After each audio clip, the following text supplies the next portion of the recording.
नमस्कार दोस्तों, आज मैं आपको अगहन मास के चौथे बृहस्पतिवार व्रत में महालक्ष्मी व्रत की कथा सुनाने जा रही हूँ। प्रेम से बोले महालक्ष्मी माता की जय हो। द्वापर युग में भद्रसूबा नाम का एक राजा रहता था। वह बहुत ही पराक्रमी राजा था। चारों वेद, 6 शास्त्र एवं 18 पुराणों का ज्ञान उसे था। उसकी रानी का नाम सूरज चंद्रिका था। रानी दिखने में बहुत ही सुंदर और सुलक्षणा थी तथा पतिव्रता भी थी। उन दोनों को 7 पुत्र एवं एक कन्या का वरदान मिला था। कन्या का नाम श्यामबाला था। एक बार लक्ष्मी जी के मन में ख्याल आया कि जाकर राजा के राजमहल में रहें। इससे राजा को दोगुनी धन दौलत भी प्राप्त होगा और वह इस धन दौलत से अपनी प्रजा को और भी सुख दे पाएगा। गरीब के आंगन में रहे तो स्वार्थी होकर वह अपने ऊपर ही धन खर्च करेगा। ऐसा सोचकर श्री माता महालक्ष्मी ने बूढ़ी ब्राह्मण का रूप धारण किया। हाथ में एक लाठी लिए उसी लाठी के सहारे रानी के महल तक पहुंची। यद्यपि माता लक्ष्मी ने एक बूढ़ी औरत का रूप अवश्य धारण किया था, परंतु उनके चेहरे पर देवी का तेज अभी भी था। बूढ़ी स्त्री को महल के द्वार पर देखते ही एक दासी सामने आई और आते ही उसने उनका नाम, गांव, जाति सभी कुछ पूछ डाला। तब वृद्ध ब्राह्मणी का रूप धारण किए माता लक्ष्मी ने कहा, बालिके, मेरा नाम कमला है। मेरे पति का नाम भुवनेश है। हम द्वारिका में रहते हैं। तुम्हारी रानी पिछले जन्म में एक वैश्य की पत्नी थी। वह वैश्य बहुत ही गरीब एवं दरिद्र था, जिसके कारण घर में प्रतिदिन कलह कलेश होते थे। उसका पति उसे रोज मारता पीटता था। इन बातों से तंग आकर वह अपना घर त्याग कर चली गई तथा जंगल में भूखे पेट भटकने लगी। उसकी यह दुर्दशा देखकर मुझे दया आई और मैंने उसे सुख समृद्धि देने वाली महालक्ष्मी की कथा सुनाई। मेरे कहने पर उसने माता महालक्ष्मी का व्रत किया। उस व्रत और तप से महालक्ष्मी प्रसन्न हुई और उसकी गरीबी दूर हो गई। उसका घर संसार दौलत से भर गया। बाद में दोनों पति पत्नी परलोक सिधार गए। लक्ष्मी व्रत करने के कारण वह लक्ष्मी लोक में ही रहे। उन्होंने जितने साल तक व्रत किया उतने हजारों वर्ष उन्हें सुख भोगने का अवसर मिला।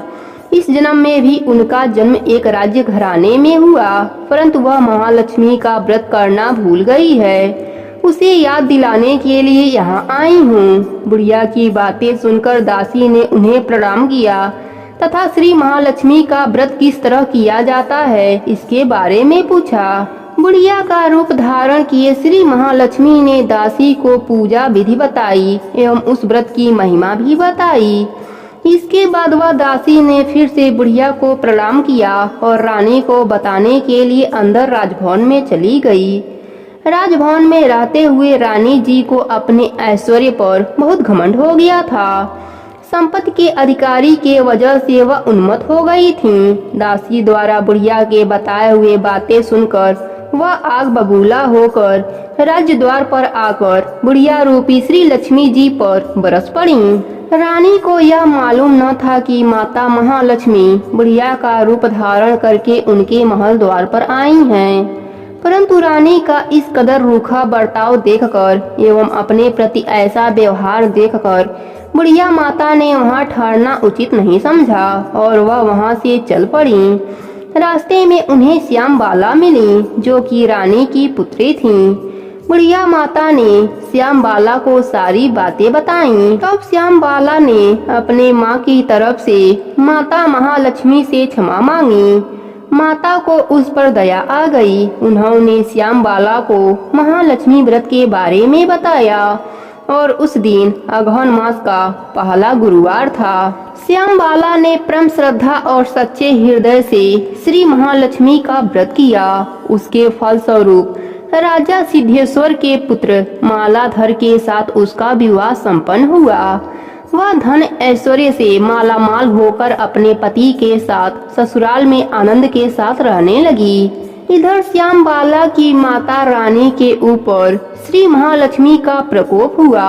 फलस्वरूप राजा भद्रसव का राज्य एवं कारोबार नष्ट हो गया, यहाँ तक कि खाने के भी लाले पड़ गए। ऐसी हालत में एक दिन रानी ने राजा से निवेदन किया कि हमारा दामाद इतना बड़ा राजा है, धनवान है, ऐश्वर्यवान है, क्यों ना हम उसके पास जाएं और अपना हाल बताएं, तो वह जरूर ही हमारी मदद करेगा। इस बात पर राजा दामाद के पास जाने के लिए रवाना हो गए। राज्य के पास पहुंचकर एक तालाब के पास वह विश्राम लेने के लिए ठहर गए। तालाब में पानी लेते आते जाते दासियों ने पूछा और उन्हें पता चला कि रानी श्यामबाला के पिता हैं। तब दासियों ने दौड़ते हुए जाकर श्यामबाला को सारी बातें बताईं। यह सुनते ही रानी श्यामबाला ने दासियों के हाथ राज परिधान भिजवाकर ठाट बाट से उनका आदर सत्कार किया, खान पान कराया और जब वह लौटने लगे तो सोने के मोहरों से भरकर घड़ा दिया। राजा जब अपने राज्य वापस लौटे और उनकी रानी ने उन्हें देखा तो बहुत प्रसन्न हुई।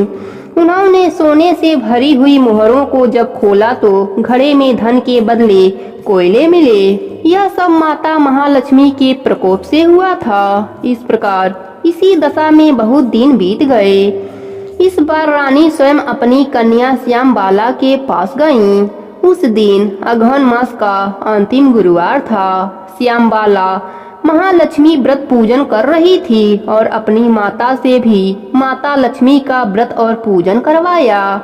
बाद में रानी अपने घर आईं। माता महालक्ष्मी का व्रत करने के कारण उन्हें अपना खोया हुआ राज्यपाट और धन दौलत ऐश्वर्य सब कुछ फिर से प्राप्त हो गया और फिर वह सुखपूर्वक अपने जीवन बिताने लगे। कुछ दिनों बाद राजकुमारी श्यामबाला अपने पिता के घर आईं।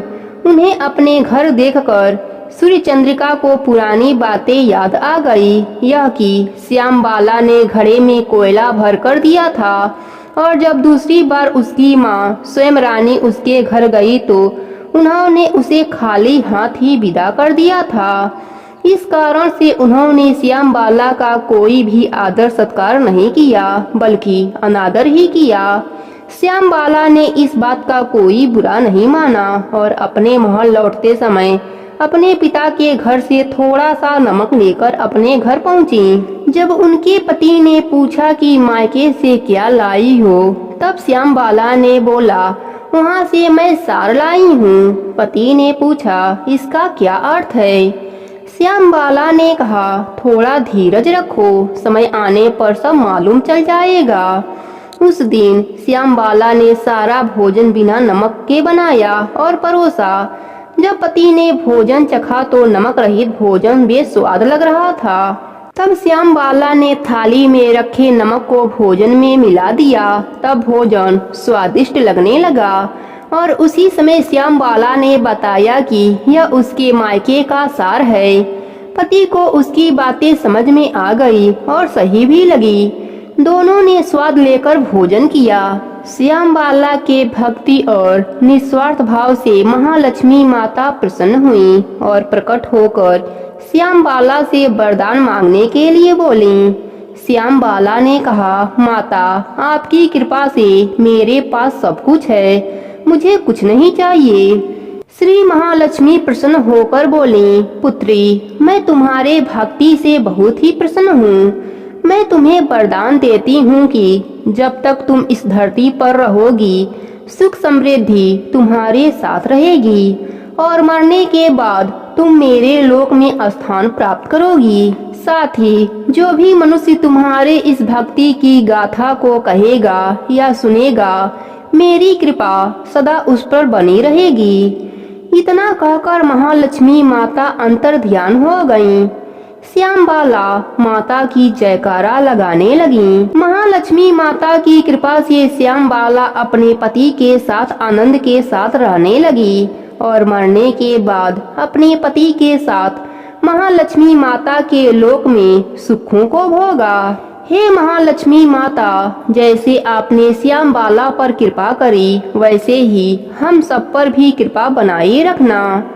कहानी अधूरी हो तो पूरी करना, पूरी हो तो मान रखना। प्रेम से बोलिए महालक्ष्मी माता की जय हो। व्रत की कथा सुनने के बाद गणेश भगवान की कथा सुनने से व्रत कथा सुनने का पूरा पुण्य प्राप्त होता है। तो आइए सुनते हैं गणेश भगवान की कथा। प्रेम से बोलिए गणेश भगवान की जय हो। बहुत समय पहले की बात है, एक गांव में एक सास बहू रहती थीं। सास बहुत कंजूस स्वभाव की थी। वह धर्म पुण्य तो बहुत करती, लेकिन भगवान की सेवा पूजा से ज्यादा उसका ध्यान पैसे पर रहता।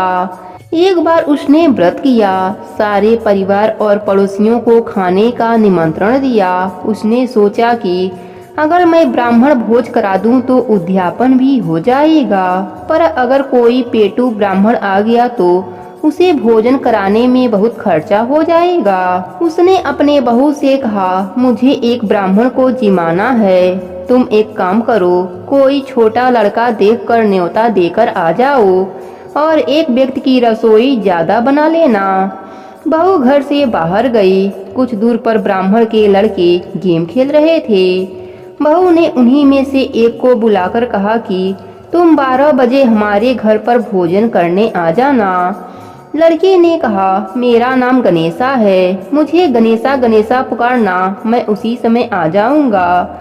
बहू ने घर जाकर रसोई में खाना बनाया। उसके बाद वह घर के बाहर गई। कुछ दूर आकर उसने ब्राह्मण बालकों को खोजा, पर उसे कोई नहीं मिला। फिर बहू को बालक का कहा याद आया और उसने गणेशा गणेशा पुकारा। तब अचानक से वह बालक बहू के सामने आ गया। बहू उसे घर लेकर आई और कहा, ब्राह्मण देवता आप हाथ मुंह धो लो। फिर बहू ने सुंदर थाली में भोजन सजाया और उस बालक के सामने रख दिया। सास छोटे से ब्राह्मण को देख बड़ी खुश हो रही थी।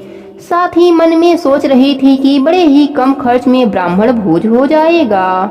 उस बालक ने पूरा भोजन समाप्त कर दिया, फिर और भोजन लाने को कहा। वह खाता ही जा रहा था, उठने का नाम ही नहीं लिया। धीरे धीरे वह बालक पूरे घर और मेहमानों का भोजन चट कर गया।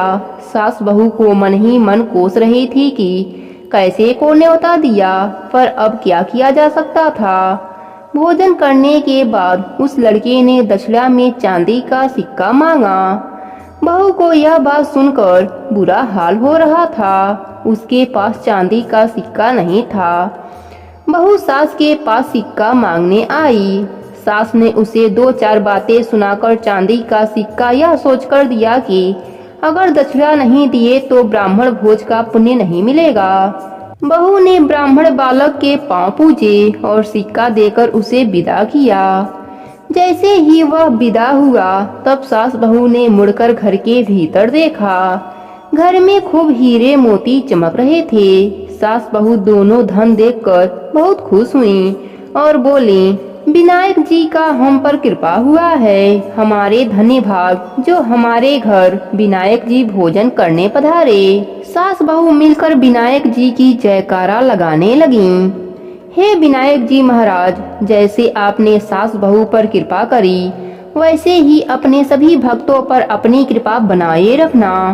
कहानी अधूरी हो तो पूरी करना, पूरी हो तो मान रखना। प्रेम से बोलिए विनायक जी की जय हो।